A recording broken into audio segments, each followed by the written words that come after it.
हम पढ़ते हुए हैं कि भाई router is a network device, okay, connects different networks, हमने पढ़ लिया।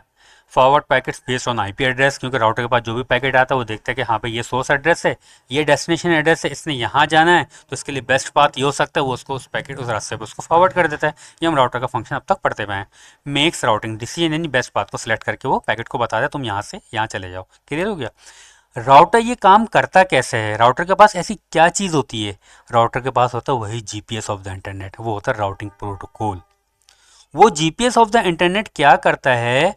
वो बेस्ट पाथ सिलेक्ट करके, वो जीपीएस ऑफ द इंटरनेट पूरे इंटरनेट के ऊपर हर नेटवर्क के लिए बेस्ट पाथ सिलेक्ट करके उस राउटर को वो दे देता है, और वो राउटर उस डिटेल को लिख लेता है अपने राउटिंग टेबल के अंदर। यानी राउटर जो है जब ये डिसीजन लेता है कि पैकेट को एक जगह से दूसरी जगह मैंने भेजना है, तो वो दो चीज़ों को देखता है, सॉरी वो एक चीज़ को देखता है, राउटिंग टेबल को देखता है। और उस राउटिंग टेबल की बैक पे कौन काम कर रहा होता है?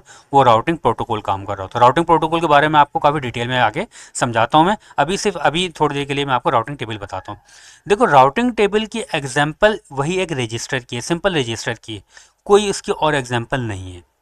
रजिस्टर क्या होता है? रजिस्टर के अंदर सारी एंट्रीज होती हैं। वो एंट्रीज कहाँ से आती हैं? वो राउटिंग प्रोटोकॉल की मदद से आती हैं। राउटिंग प्रोटोकॉल बताता है राउटर को कि भाई तुम्हारा ये वाला जो इंटरफेस है ना, इसके साथ ये वाले नेटवर्क कनेक्ट हैं, और इन नेटवर्क के पहुंचने के लिए ये बेस्ट रास्ता ये है, ये रास्ता इस वक्त अप है, ये रास्ता इस वक्त डाउन है, इस रास्ते पे बैंडविड्थ इतनी है, इस रास्ते पे बैंडविड्थ इतनी है। सारे मसले मसाइल जो हैं वो सारे वो राउटिंग प्रोटोकॉल बताता है, राउटिंग टेबल के अंदर वो एंटर हो जाते हैं। और जब राउटर जब अपना डिसीजन लेते हैं ना, वो इसी राउटिंग टेबल को रीड करता है। A routing table is a data table stored inside a router, okay, it contains destination network, next hop, metric, interface। ये metric क्या होता है, next hop क्या होता है, मैं थोड़ी देर में आपको आगे बातें समझाता हूँ। यहाँ तक बात क्लियर हो गई?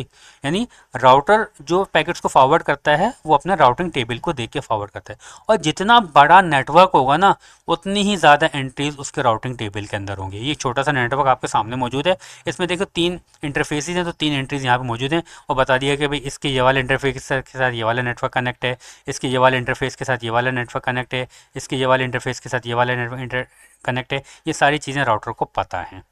क्लियर हो गई बात? थोड़ा सा आगे चलते हैं।